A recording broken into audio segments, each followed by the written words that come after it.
I'm an analyst in Energy Division, and I'm joined by my fellow colleagues also from Energy Division, Simone Brand and Robert Hansen. And this is the third and final office hours session for the Slice of Day showing template. So this is going to be recorded and posted to our website, just like the other office hour sessions. So I'm going to share my screen.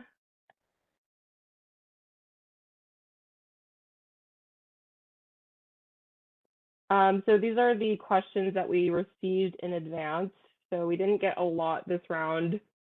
So it should be pretty quick, but feel free to ask any other questions by entering them into the chat or raising your hand so we can call on you. So I guess I'll get started. This first question is from NCPA. I think I saw Shannon McCann on the call. So the question is, I'm looking for guidance on how to enter an unspecified import contract with a shape that can vary in the Slice of Day template. The import delivers at least 4 consecutive hours over the 5-hour peak, meeting the MCC1 definition. I think this should be entered as a custom shape. But how should the capacity be entered? Should it be entered as an optimized resource? So in response to that, we'll just say, yes, it should be a custom profile, and it should just reflect the contract. So as a reminder, in order to count towards RA requirements, an unspecified import resource contract has to specify the exact megawatt quantity per hour, as well as the exact delivery periods. And that's ordering paragraph 3 of decision 2006-028, which is the resource adequacy decision on imports. And then for the question about using it as an optimized resource, so the optimization worksheet is only for storage. So you wouldn't be able to use that optimization function for the import. Simone, do you want to add anything else on that, or should we move on? No, I mean, I think generally, if there, as long as what you're reporting sort of reflects what you can be expecting to get on a daily basis. I mean, it was a little unclear from this question, like whether you're sometimes getting 4 hours and sometimes 5, but if you're basically getting 4, I would say report it as 4, and you could choose which hours if there's a choice in the contract.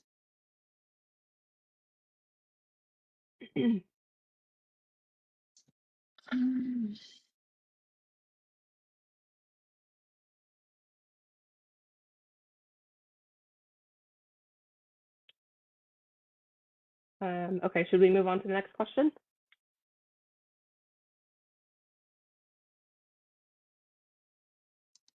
Okay. So this is also from NCPA. When entering a variable energy resource on the LSE showing worksheet, the user guide says to enter the megawatts under contract. When I did this under the prior version, the values seem to come out correctly. This new version seems to expect the NQC value. Can you confirm? So yes, we can confirm. The newest version of the template utilizes the NQC value, and to clarify, that should be the slice of day NQC value, not the compliance NQC value. So in compliance, it's ELCC, but under slice of day, it's exceedance. So for VERS, that would be the exceedance value at the system peak hour. And those values can be found on the resource NQC tab within the template, and then also on the master resource database that's posted on our resource adequacy history website. And then related to that, this next question also from NCPA, assuming that the NQC under contract should be the monthly NQC value using the exceedance methodology, that's correct. What is the correct input for an LSE that has a contract based on the current methodology? So Shannon, I think your question is about like how do you scale it properly? So the slice of day NQC needs to be scaled, how the compliance NQC compares to the total NQC of that resource. So hopefully that made sense. But I put this formula here and I color coded it to make it easier to read. But so if you're contracting for a portion of the capacity, you would multiply the slice of day NQC for that entire resource, and you would multiply that by the compliance NQC under contract divided by the total compliance NQC for that resource. So I think this is a question we've been getting a lot just through email, not necessarily for office hours, about the solar resources not scaling properly, where they're just looking like really big compared to what you're putting in. And that's because, again, we're using the slice of day NQC value, not the compliance NQC value. So as long as you're using the slice of day NQC, it should scale properly.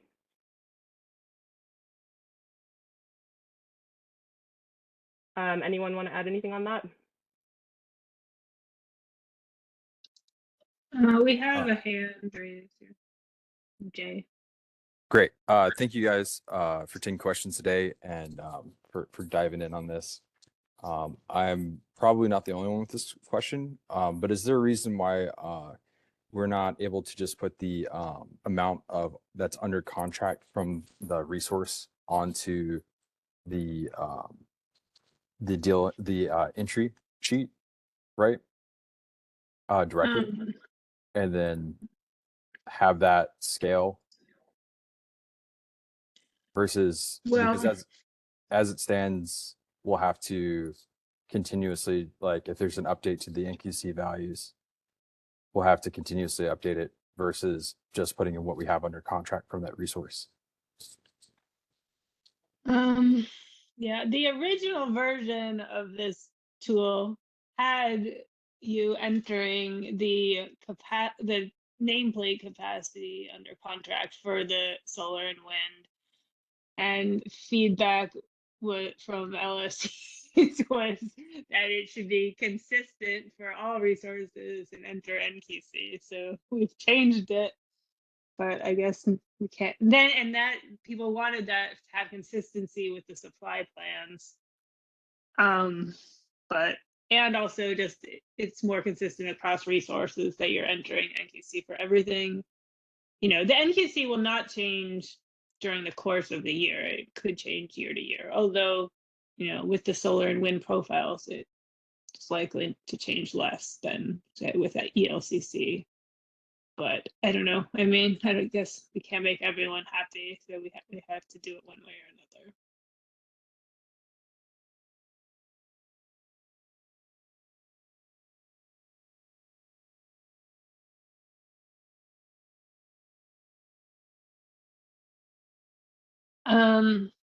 Let's see, custody DC. It says, what do you mean by compliance NQC under contract and total compliance NQC? So under the compliance framework, the framework that's still binding for 2024, for VERS, that's ELCC, whereas for slice of day, it's exceedance. So all this formula is saying is, if you're contracting for a portion of the capacity, then you need to make sure it's proportional when you apply it to the slice of day NQC.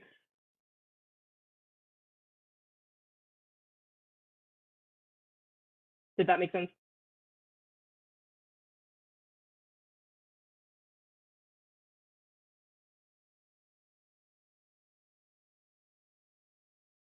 I can't see the chat or anything. Did I get a thumbs up or anything? There wasn't a reply in the chat, so hopefully it made sense. Okay, well, yeah, if it's not clear, like feel free to reach out through email and we can maybe go through it in more detail. Okay, well, if there's nothing else on that question, move on. Okay, also from NCPA, when adding a resource to the resource database for a solar resource that has not had COD yet, is there anything else that needs to be done? when I entered this resource in the prior version, it came through on the check capacity worksheet correctly. The new version has all zeros for it. How should the NQC be entered for it? Is there a default calculation similar to the ELCC factor that can be applied to new resources? Okay, so for new VERS, you're going to need to add that resource to both the resource database and resource NQC tabs in the showing tool. So in the resource database tab, you just need to make sure that the appropriate balancing authority area, path 26 designation, and resource type are filled out, because that's going to inform which default exceedance profile it should pull from. And the exceedance profiles are contained within the showing tool. So as long as you fill those fields out properly, it should pull from it. And then for the monthly resource NQC tab values, again, it's the, for VERS, it's the exceedance value at the peak hour multiplied by the nameplate capacity for the appropriate technology / location. So if you had like a solar tracking resource in NorCal, then you would use the Northern California solar tracking profile. And so if it's not clear what the peak hours are, it's the system peak hours, and they can be found on our resource adequacy history website. There's a section called 2024 load forecast summary files, and the file is load forecast summary tables, and then the tab is for LSE hourly forecasts. And then you can filter column D for 1, which is the rank of the hour. And then also, I have them here if people want to take screenshots, or, this is also being recorded, so it'll show up on video, but these are the system peak hours. So I'll just leave that up there for 10 seconds.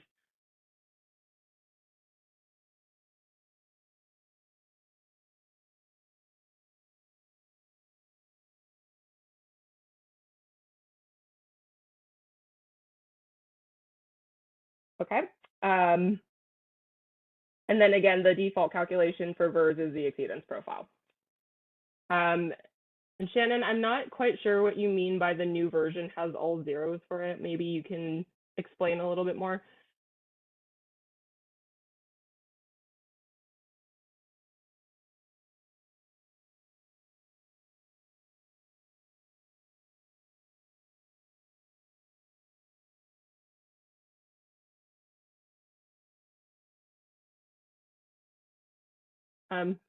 Simone, could you unmute Shannon? I did, but maybe she's double muted. Oh, Can you hear me now? There you go. yes. Okay. What I mean by the all zeros is on the check capacity worksheet. It just lists all zeros for that particular resource, and that's why I was expecting actual values to come through.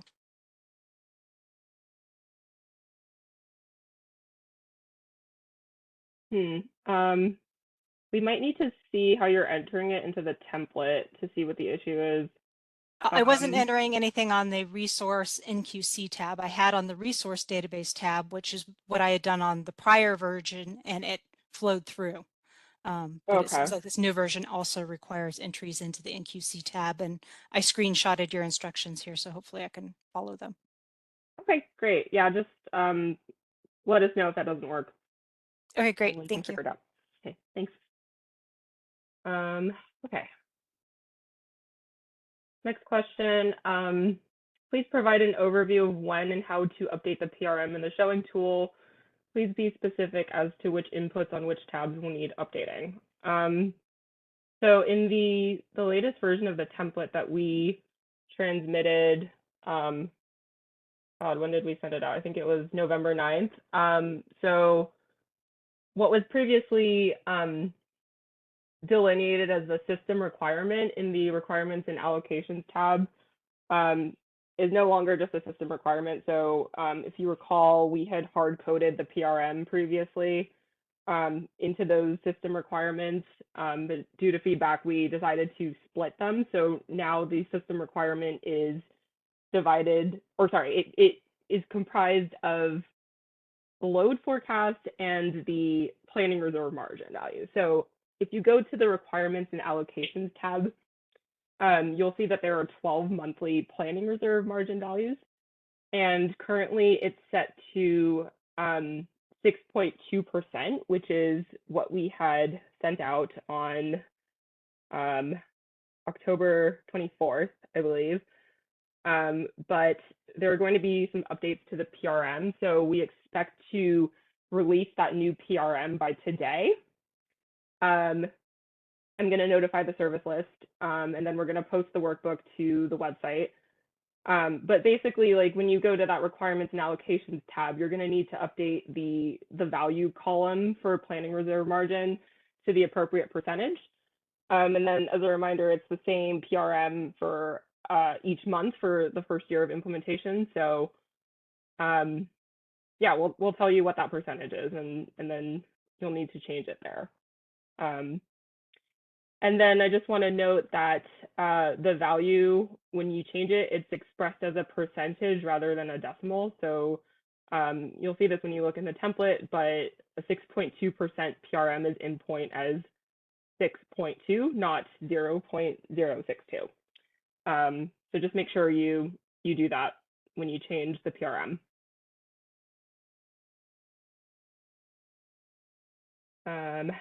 Any questions on that?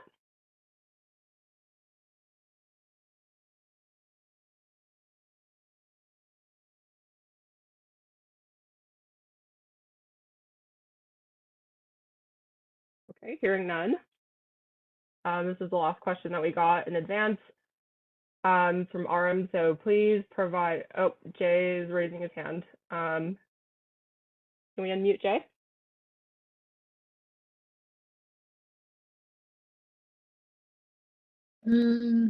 Where I'm not seeing his hand up.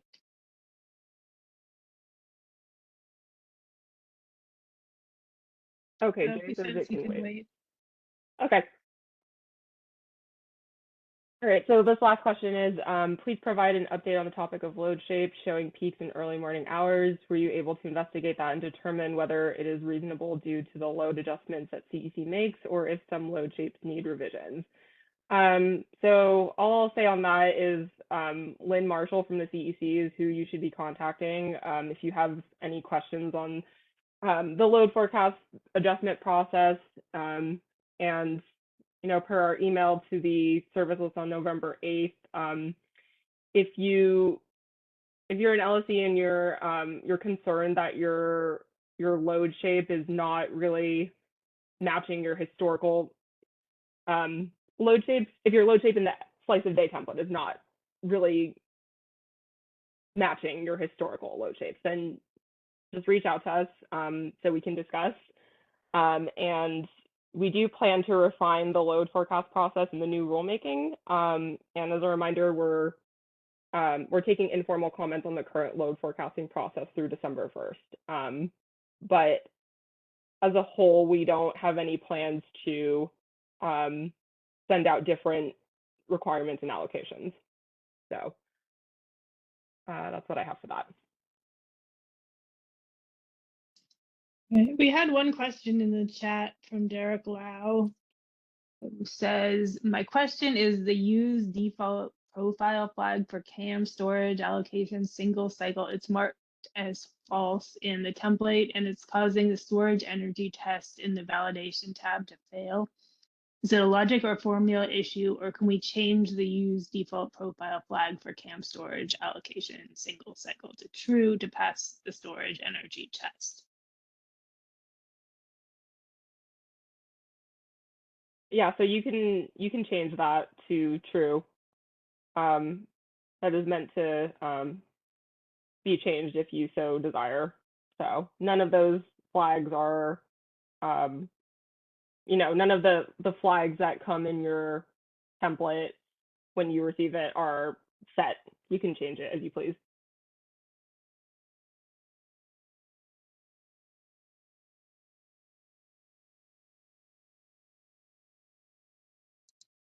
See, Jay, did you have a question?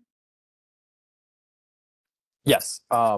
So I just wanted to kind of highlight from a communication standpoint. You know, one of the goals for the program, as I understand it, is to help with LSEs, you know, behavior procuring forward for future years.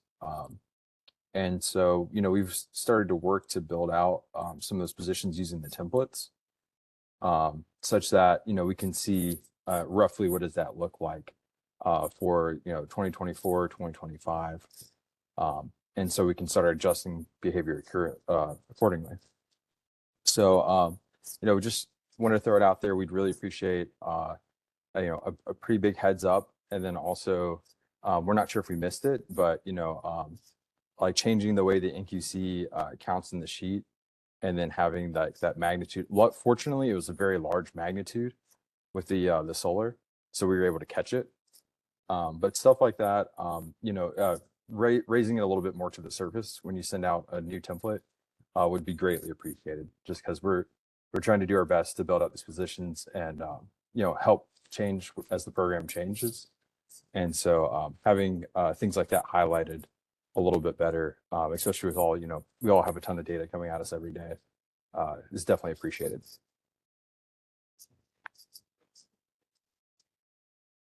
So Got thanks. it. Thanks, Jay.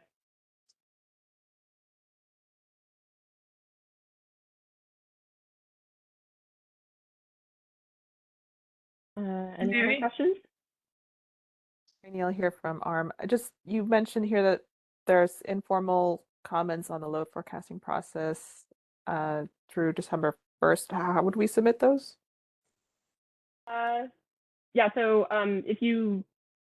if you're on the service list, I sent out an email on November 8th. So you can just send the comments to myself, Lynn Marshall from the CEC, and I believe RA filing at cpuc.ca.gov.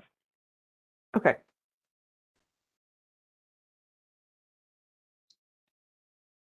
Great. I'll make note of that. Thanks. Thanks. Elon?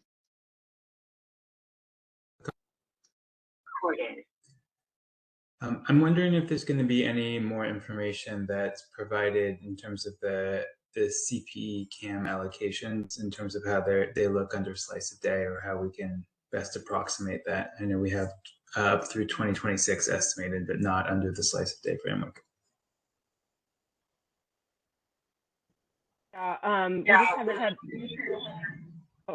We just haven't had the chance to send out the test types for CPE, but those should be coming within the next 2 weeks. Okay. So Great. yeah, as a heads up, they are all flat profile. All the allocations are flat profile. So yeah. Okay. Well, that makes it easier. Great. And then I had a question about entering the NQC for local under the LSE showing. It wasn't clear to me whether we should be entering in the August NQC like we do under the current compliance framework, or if we should be putting in the capacity for the specific showing month.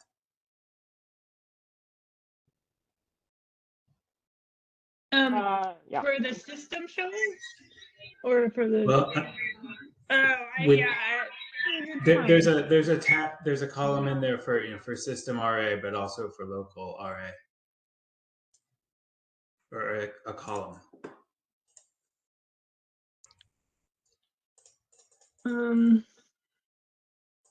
Yeah, this is something we haven't thought about yet, but I would say, yeah, it's for the local, it should be the August number. It should be the August. Okay, thank you.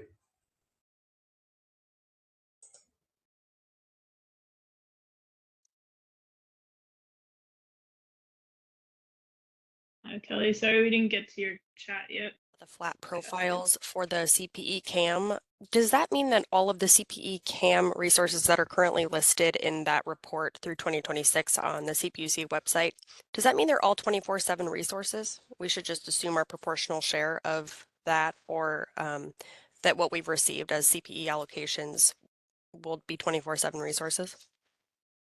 That's correct. Great, thank you.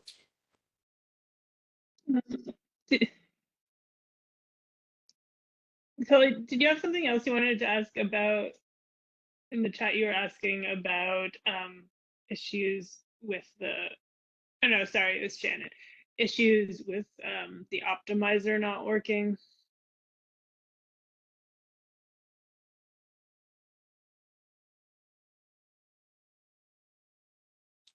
No, I did not want to ask. I did talk to Shannon about that.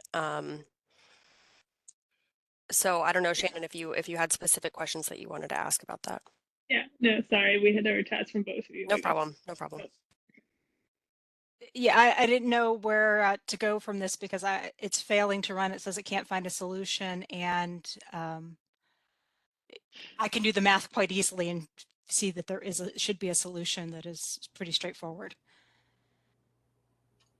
If you can find a solution manually, you can enter it in the custom tab. Generally, when that happens, it's you can try running solver again manually inside the optimization tool without using the button, just opening the solver in Excel directly. Can you send out some instructions on how to do that? Because I'm not that familiar with the solver. Sure. I'll put it in the user's guide. Thank you.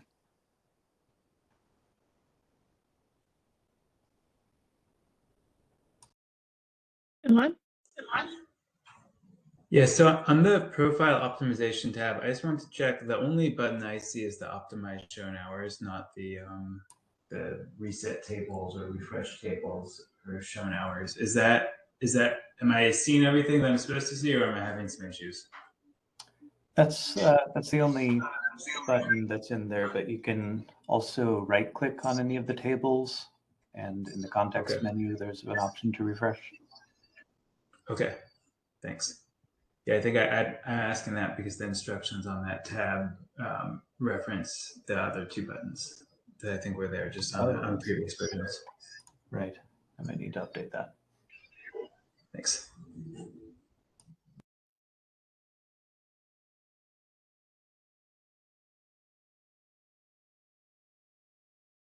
I was prompted to unmute, but didn't hear my name. Just want to make sure. Oh, sorry. Yeah, Rich, your hand is up next. All good. Just want to make sure before I started yapping. Similar question, and I think this may have been addressed in the last office hours, but the results of the profile optimization sometimes produce a result that then flags non-compliance with a few. I think the one storage check I note mostly is with the grouped resources. And the interconnection, making sure that both resources don't have a volume in 1 hour that exceeds the interconnection. And I was curious if there's any plans to revise the optimization so that it doesn't create a result that then results in non-compliance of another test. Not at this time. Okay.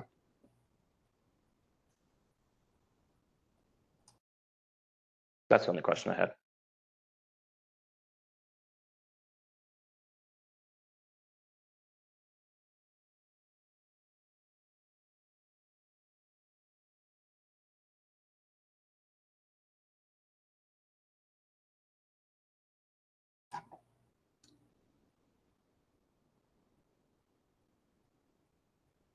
We can't hear you if you're talking, Robert. I was just going to say you can modify the outputs of the solver, and if you don't run it again, it'll keep those outputs. So as long as you can adjust the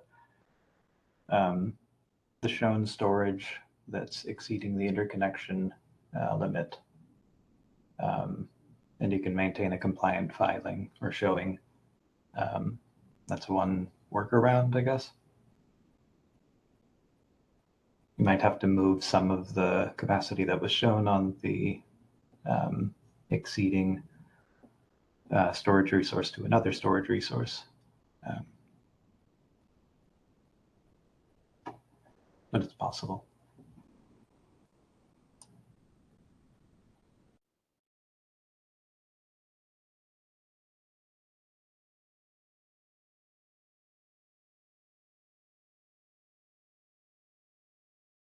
Okay, we have a chat the question. How often does ED expect to publish updates of the MRD? The plan is that we will, every month, we will update it, similar to the way now when CAISO posts a new NQC list, we post our version of it. So the idea is now we'll, at the same time, we'll update the MRD. So that's usually around the 15th when CAISO posts a new NQC list, and we'll trigger it on whenever we see that get posted.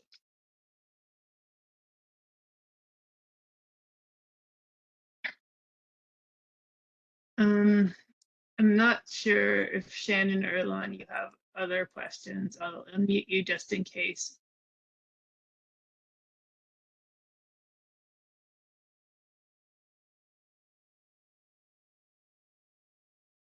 I guess my only question is, what do we do if the deadline comes up November 30th and we're still having, problems running the optimizer? What are our options at that point? There's a default profile for storage, and you can enter it in custom if you want to generate your own optimization.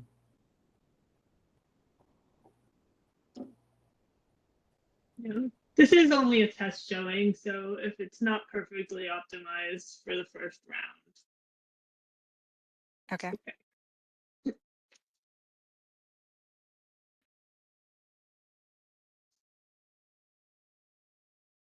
Mary? So I know you mentioned this is the last office hours, but my understanding is you still intend to release updates to the tool as we go through the compliance here, correct? So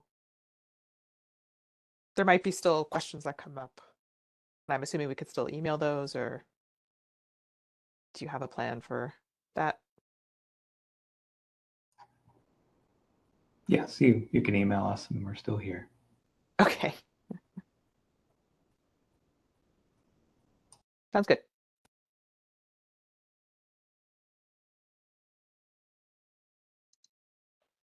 Jay? Thanks. So it sounds like, as far as the November 30th deadline, we're taking a great is the enemy of good, and just, or perfect is the enemy of getting something done kind of approach. So are you just looking for us to have what we have completed, submitted on the 30th versus having something that's, fully accurate? Just want to make sure that, we have an understanding, because otherwise, especially if there are any, last minute changes that come down in the pipe, that could have an impact, and, need to do a bunch of data entry. We could see making that November 30th deadline being a challenging task.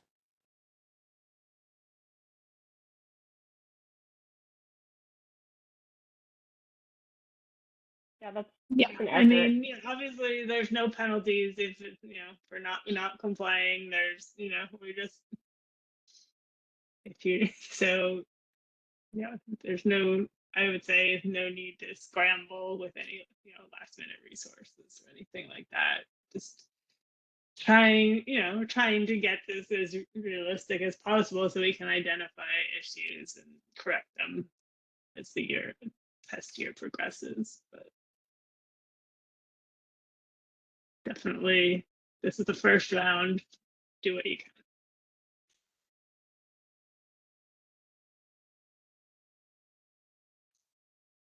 Steve?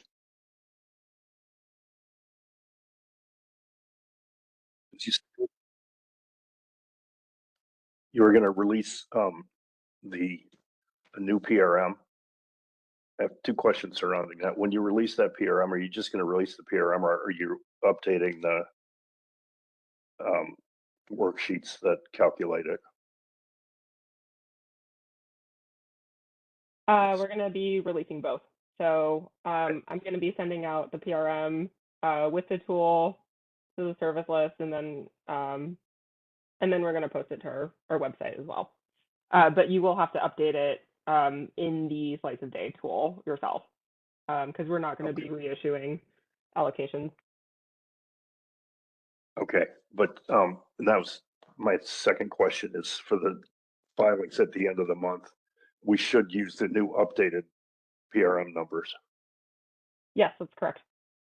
Okay, thank you. Mm-hmm.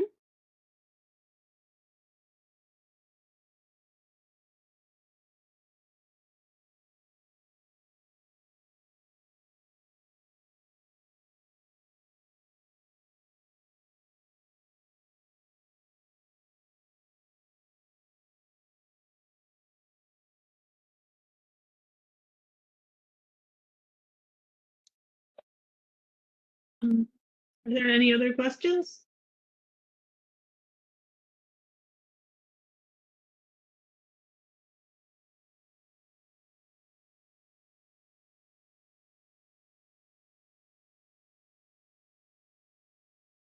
Matt?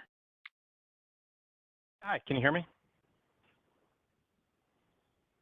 Hear you. Awesome. Yeah, thanks for organizing these office hours. I had two questions. One, we were looking at the data for the VER exceedance profiles for solar, and it looks like the solar fixed is higher than the solar tracking in the middle of the day. And we're just, not that this is an issue per se, but really we're just wondering if you had an explanation for why that is.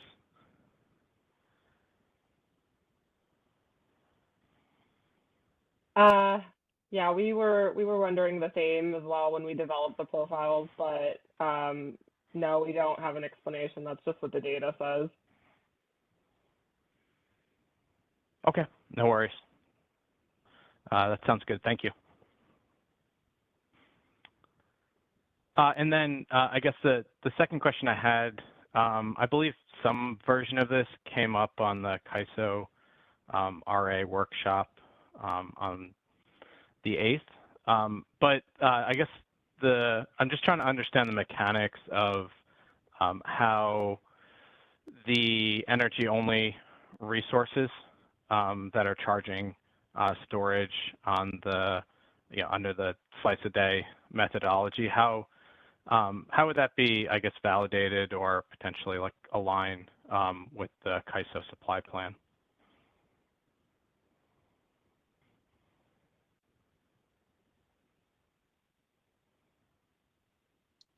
Well, I mean, the NQC of that resource will be 0. I mean, I guess you could put it on this plan. It's NQC, but I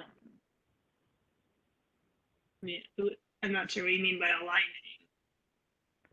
Well, sorry, I guess, to the extent that Energy Division looks at the CAISO supply plan, I'm curious if you'd be looking for the energy only resources or, if there's some sort of validation that would happen there or not. Yeah, I mean, generally we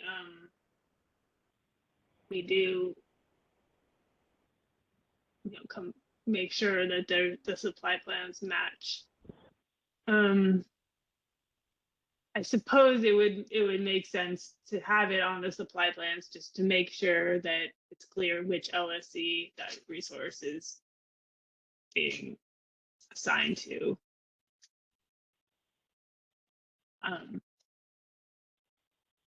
Even if it's 0.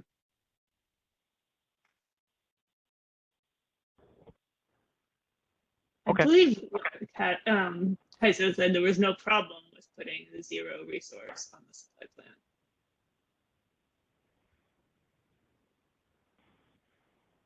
Yeah, so it would be on there, but of course, it'd be, at a 0 in QC. Okay. Yep. That sounds good. Thanks, Simone.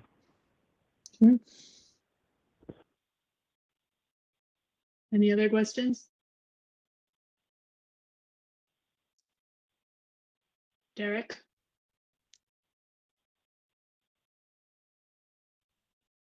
PLM. So the January 2024 filing is due tomorrow. And for those those of us that are interested in submitting a slice of day for January tomorrow, is it okay if we, like, for example, if the new PLM didn't make it in time and we couldn't like update it, is it okay that we still use the 6.2% like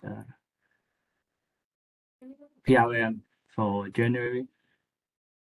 Or do we need to refile a new one with the new PLM after like the tomorrow initial deadline?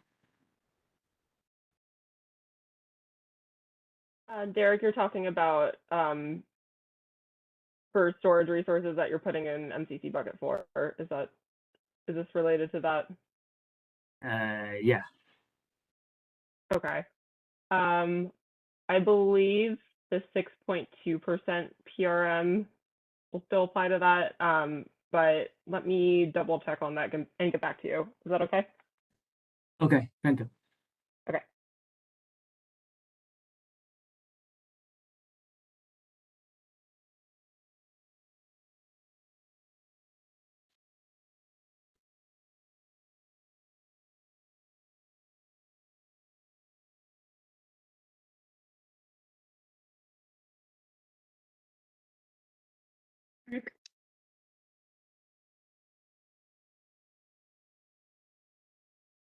This on. Can you hear me okay? Yes. Okay, cool. Just to confirm, following on Derek's question, that tomorrow only the modified Mara is due, not the slice a day, right?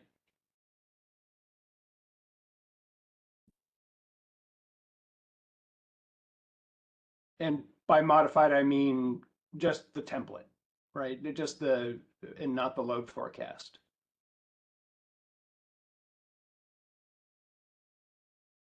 I'm sorry, you said modified Mara? Yeah, the month ahead RA. Derek was mentioning. Yeah, sorry, go ahead. Yeah, Derek just mentioned that he was going to be submitting his month ahead RA filing tomorrow, along with an SOD slice a day template. But I just want to confirm that the month ahead RA template is the only thing that's due tomorrow. Yeah, so what Derek was talking about, I believe, was so for the compliance framework, we put a provision in there that said if you want to put standalone storage in MCC bucket 4, then you just have to demonstrate charging sufficiency on the slice of day template. So you have to submit that with your month ahead filing. But if you're not putting storage in MCC bucket 4, then there's no slice of day template that's due tomorrow. That's only for LLCs that are putting storage in that bucket.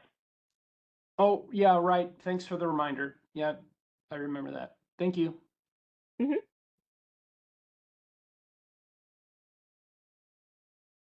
Looks like Jay with a question.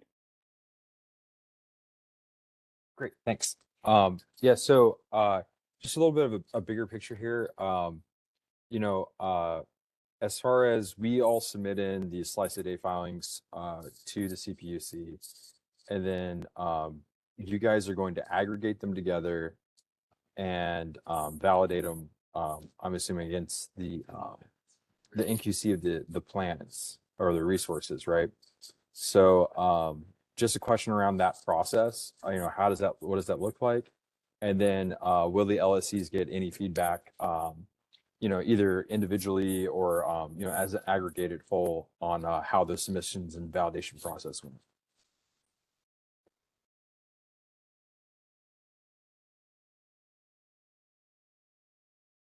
Well, I can answer the second part of your question, Jay. So since this is just a test year, the year ahead slice of day filings they're just informational. And so we're going to be looking at all of the filings, and then Energy Division is supposed to release a report in February, just kind of detailing like issues we ran into, how LSEs performed in slice of day, all that. So yeah, there's going to be a report coming out in February. Maybe Simone can answer the first part of your question.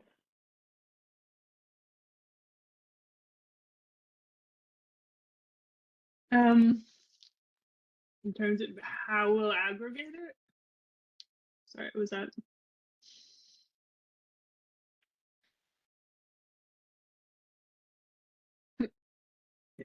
Sorry, can you?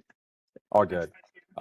Yeah, the first question was about the validation process, right?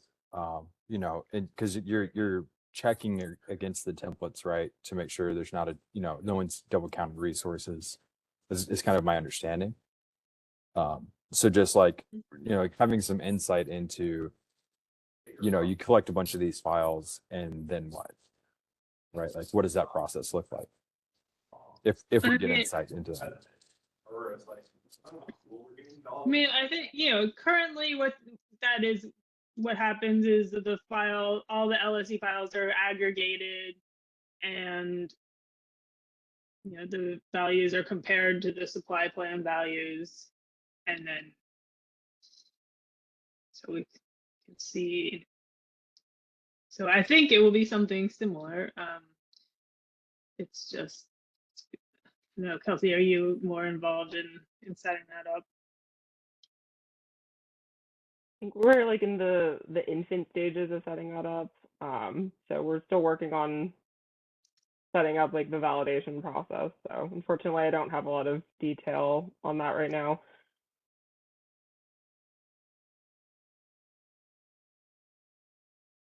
Kelly? Yeah, so just going back to the CAM allocation information, in the current template, it breaks down our allocations by batteries, DR, and then other CAM. Are you able to say, do you know if the storage CAM that we have in there right now is the IOU CAM and not the CPE CAM?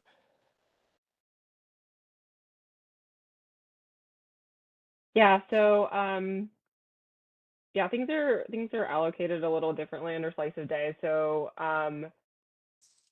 in the CAM storage allocations, so that includes storage across all allocated categories. So that would be IOU CAM, IRP CAM or MCAM, and CPE CAM if there were storage in CPE CAM. And then, so I think that was your question, right, Kelly? Yeah, I think it was. So then I guess the same thing would go for the other CAM, is basically that's an aggregation of all the different types of CAM that have a flat profile, a 24 or a flat profile. Yeah, that's correct. Okay. So I think like some LSEs got a CAM peaker allocation. So that's only in Southern California Edison's territory. So there were some peakers that they can only be shown for a certain amount of hours. So we aggregated them and we are allowing LSEs to show them in whichever hours they prefer, or they can use the default profile. So technically those are a flat profile, but you're able to like move them in your showing. And then in San Diego's territory, there is Carlsbad, which is a flat resource, but it's limited in the hours that it can run. So that's already included in your other CAM allocation. So yeah, aside from those, everything in the other CAM allocation is flat. And it includes, yeah, IOU CAM, CPE, and any IRP flat. Okay, great. And then I guess just back to my original question, do you know for sure one way or another if the storage CAM does include any CPE storage? Like, did the CPE procure any storage to put into that CAM, or is that all IOU CAM? And it might be different for the different TAC areas, but do you happen to know that?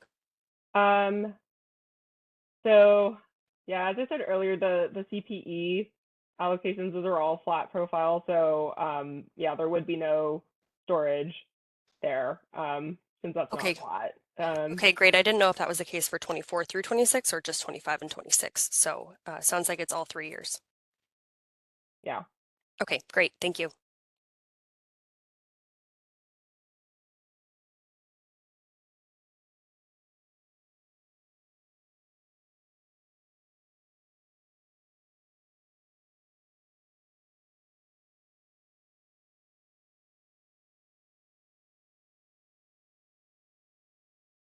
Anything else?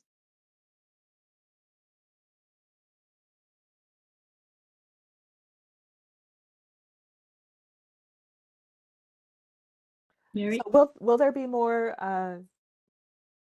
test year showings due after the 30th? Like on a month ahead basis? Yes. Yes. So it's a limited amount of month ahead showing. So I believe it's Simone, correct me if I'm wrong, it's March, June, and September.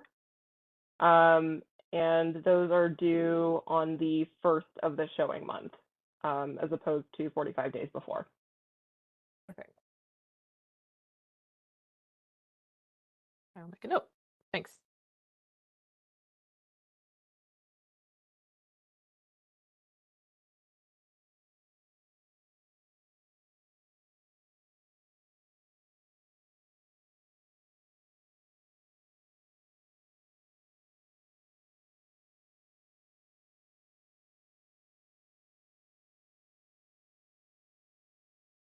All right, last chance. Any more questions?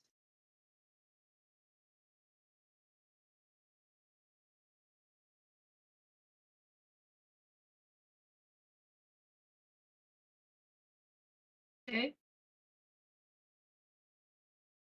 Yeah. This is a little bit further down the road. But one thing I have noticed is that for the template, when you set it for future years, it just goes, I think, based off of month and not necessarily off of year in the template. I haven't strongly tested this yet, but just something to keep in mind.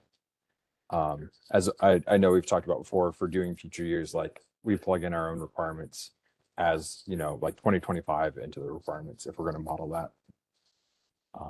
And we're modeling 5 years currently. So just, right now we're just using 2024, but we do want to be able to parametrically, push those positions around. So just something to keep in mind if you haven't already taken a look at that.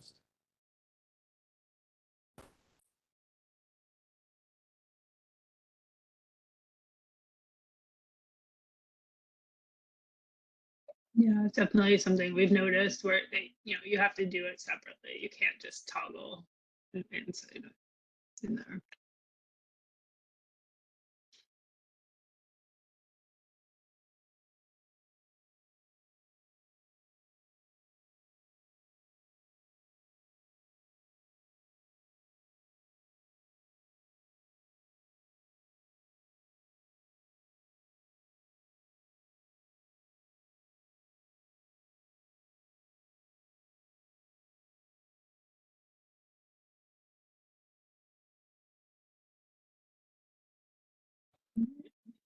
I think that's everything. But feel free to reach out if you think of any other questions.